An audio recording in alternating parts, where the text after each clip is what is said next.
got me wanting to watch this movie. The fact that someone said, "Oh, there was naked scenes." No.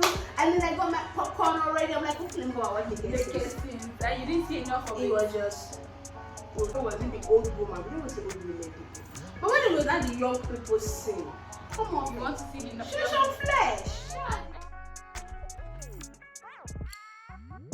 Hello everyone, welcome to my YouTube channel. And you know, this is Code Session. Today I have someone very special with me today. She said she's a natural, so natural. She's naturally for the camera. So I thought I should drag her and bring her here. Her name is Maureen. Good Property. That is her company. And what else? What are your titles? Because I know you have a lot. My name is Maureen Lebo Hussein. I am CEO of Good Property Realty. It's a real estate consulting firm. Okay. I also own my own clothing line business. It has with Shili by various titles. So that's basically. And I'm also an engineer. Yes. Okay. So and she's also a movie lover. She loves movies. She watches movies a lot. And that is why I brought her here. I want to do a movie review today. We're doing a movie review on the movie Anikulapo. Anikulapo. Okay. Well, I guess I'll take a Yoruba class to actually learn how to pronounce it. Anikulapo. Anyway, if you have been seeing, if you've not been living under the rock and you live in Nigeria, you must have heard about Anikulapo.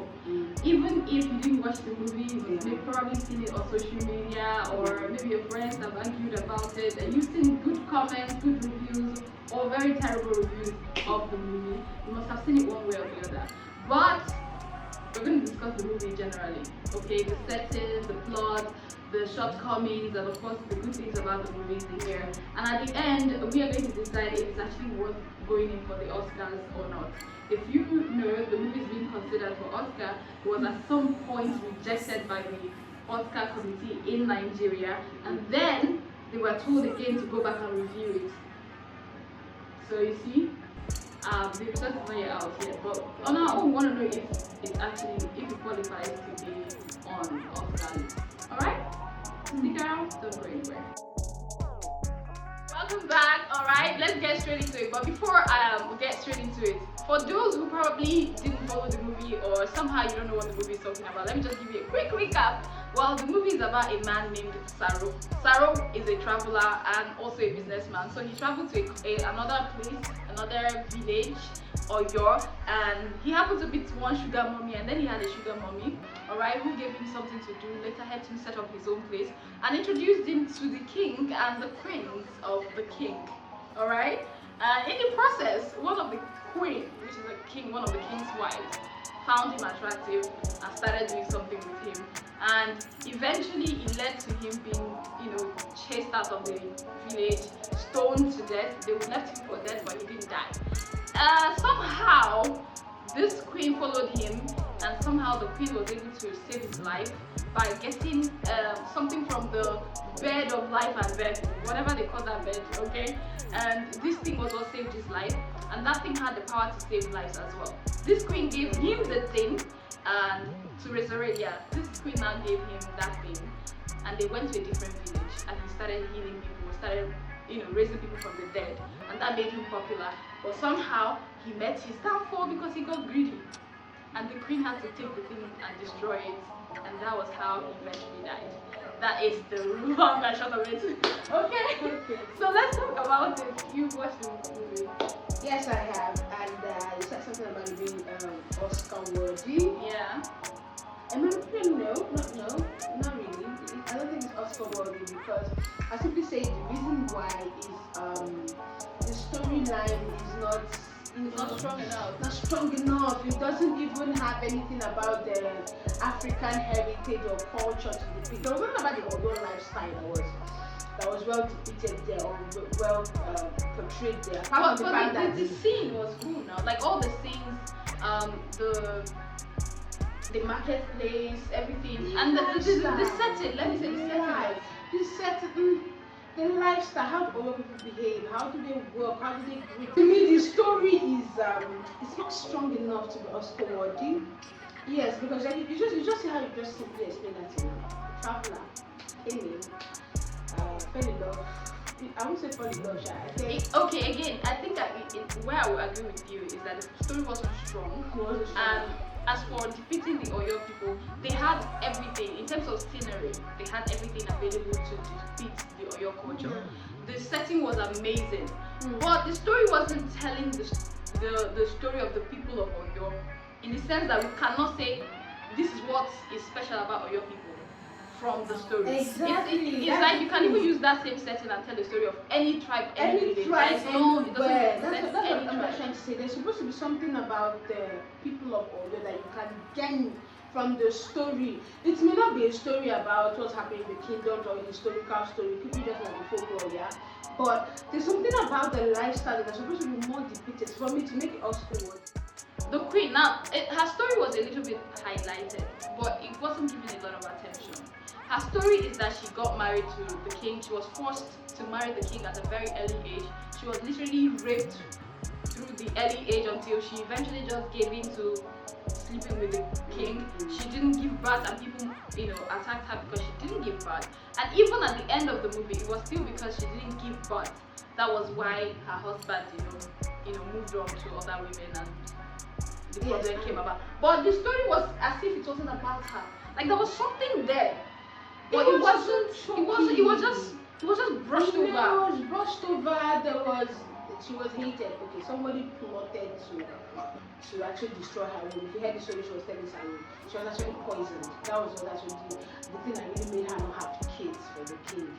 That story was just rushed. It was as if it did not really matter. Yes. Like whether or not she was suffering, her suffering doesn't matter. What mattered was like when Saro became rich, and his greed was so important to the story. Like it was supposed to be a story like why somebody would live luxury, wealth, and then run away with a commoner.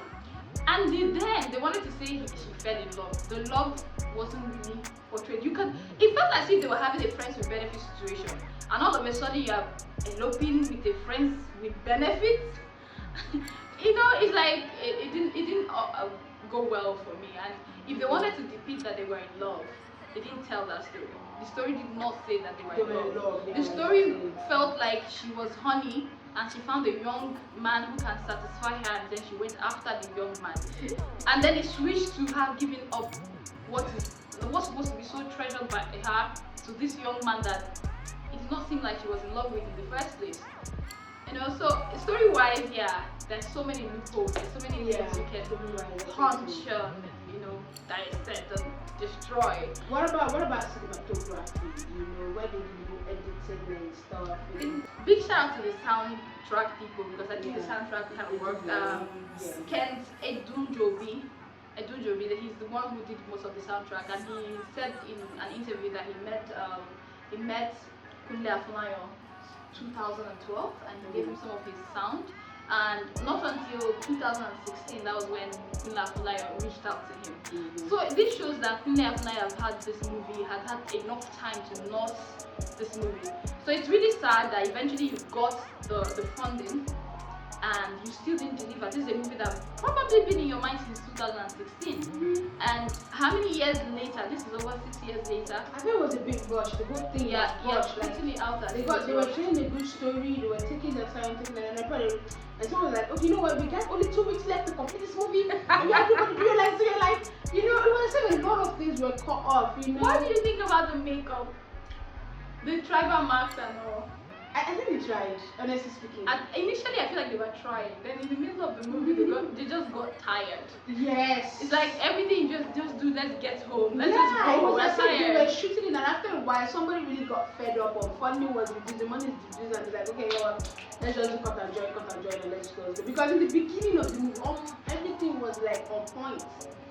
In the beginning, when they were trying to put the whole market scenery, I felt these people want to show the richness of the Oyo kingdom, and then at the point it was like, this could be any kingdom. This could be the big kingdom. It could be somewhere in Oka. It could be anything. That did not depict any particular place.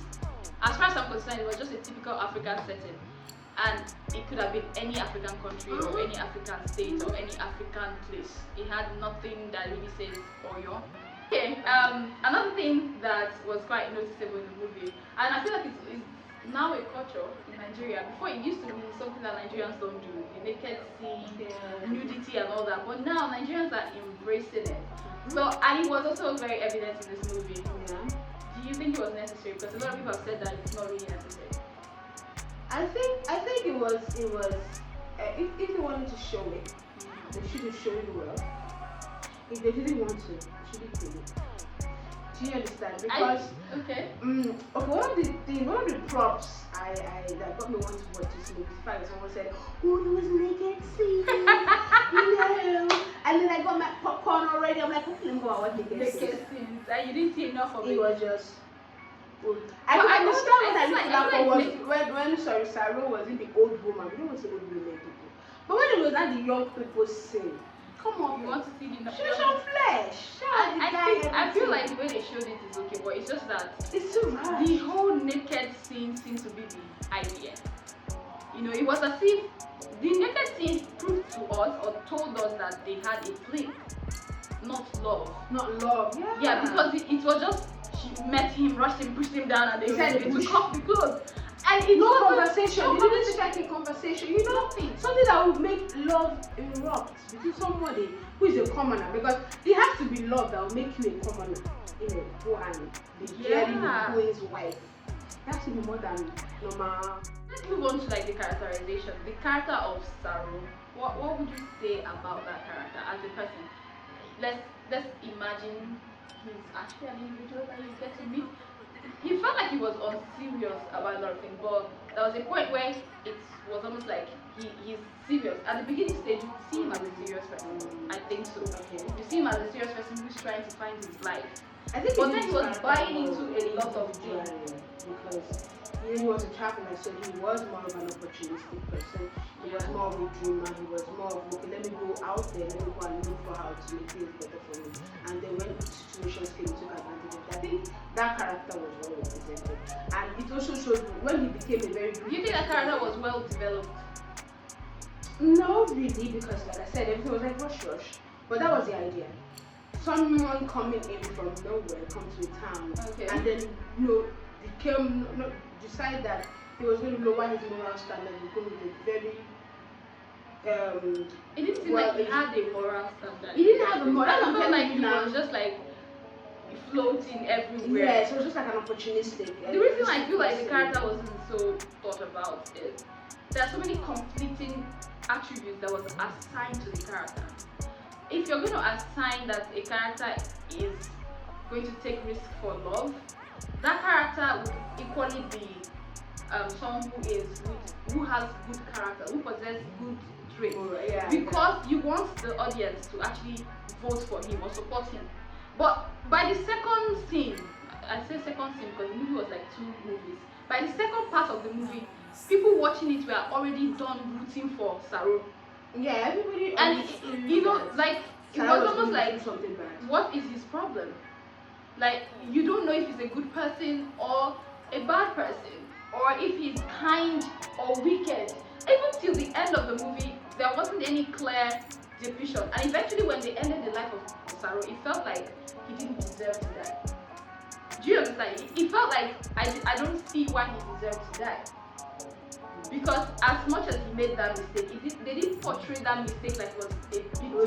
Grievous offense. It was portrayed as if it wasn't serious. Like what he was doing in the time that he did it was a normal situation. Like that's what is supposed to be done in that time. It didn't feel. It was not up until the last scene that it felt like, oh, Saru has become a bad guy. From the beginning to the end, you are like, is he good? Is he bad? Is he a good person? Is he a bad person? It's like, who is he? You know, but I guess maybe that's the point of the movie, that human beings are confusing. No, it wasn't confusing. To me, I don't think it was confusing. Because at the second part of the movie, when the lady, the queen, gave him the power, I just knew he was gonna mess it up.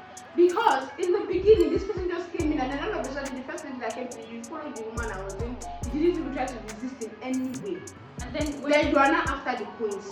So you've already showed that character that you are going to be an opportunistic person. That you're going to always be all about yourself and your interest. So once the lady gave me that power, I knew that this guy is going to. I think in all there is a great story in that movie. Like it could have been told better, because the whole idea, the whole story of two lovers, two people who met each other and one became a doom to the other party, you know, is a story. It's really a story to watch.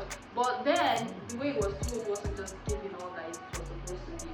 I felt like that could have been a series. Maybe longer, so that we can tell the story properly. 3-hour movie, whatever.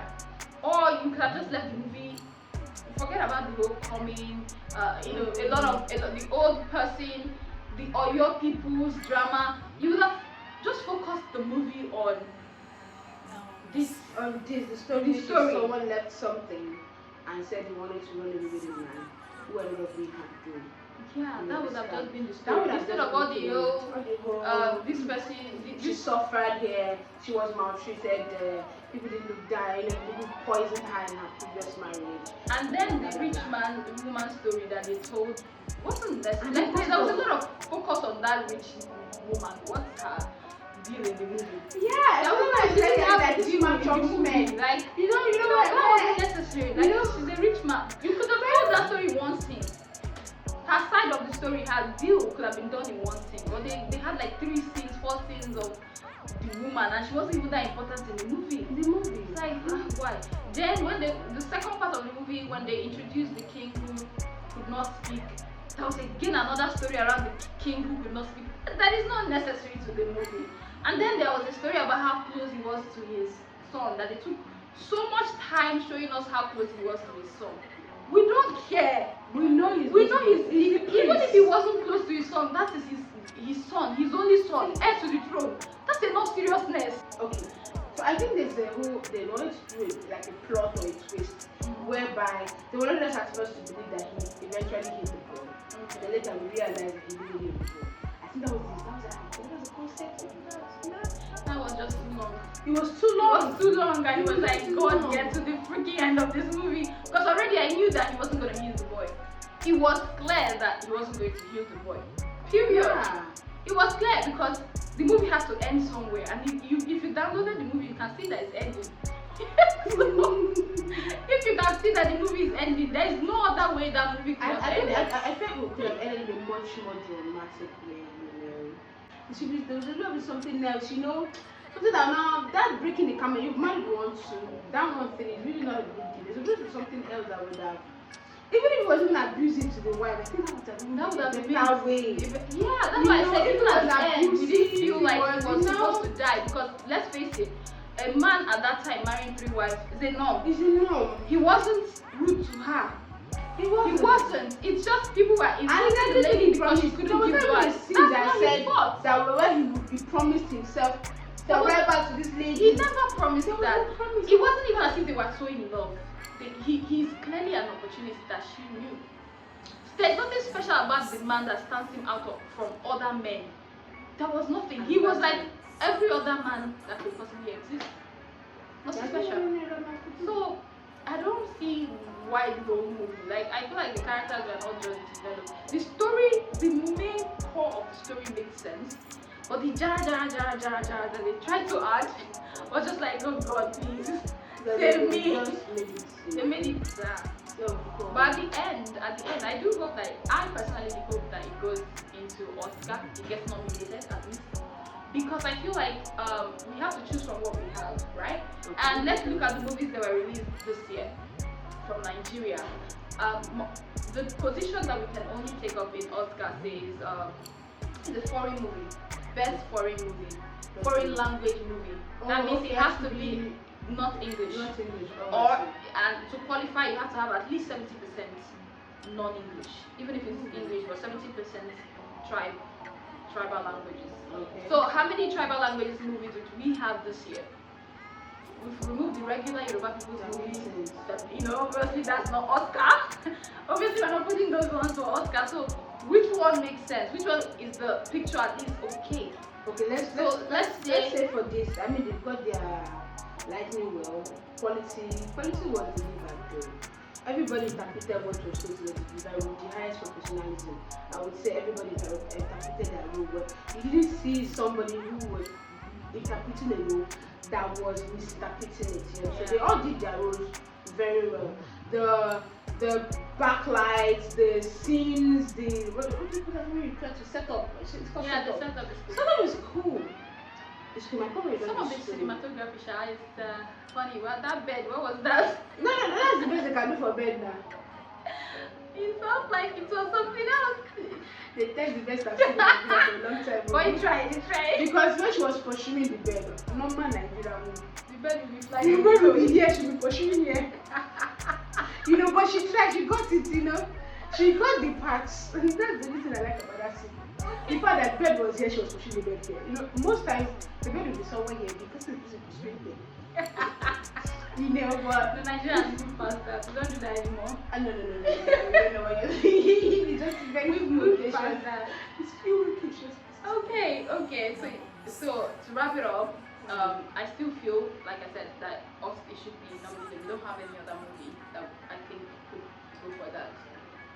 So yeah, Kuna Fulaya, I hope that you think about me next time. I'm gonna audition. Okay, Kula Fulaya, but this is me, you see. But you tried. I think we could do much better. Yes, given that Netflix is like agreeing to sponsor now. So do better. Much better. Yeah. Alright, thank you so much for watching. If you watched till this time, thank you so much. I do appreciate it a lot.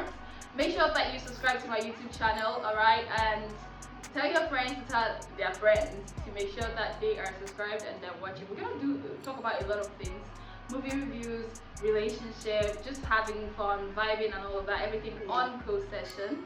And I want to say a big shout out to you. Thank you for stopping by. You're welcome. Till I talk to you again, it's love, peace, and bye bye.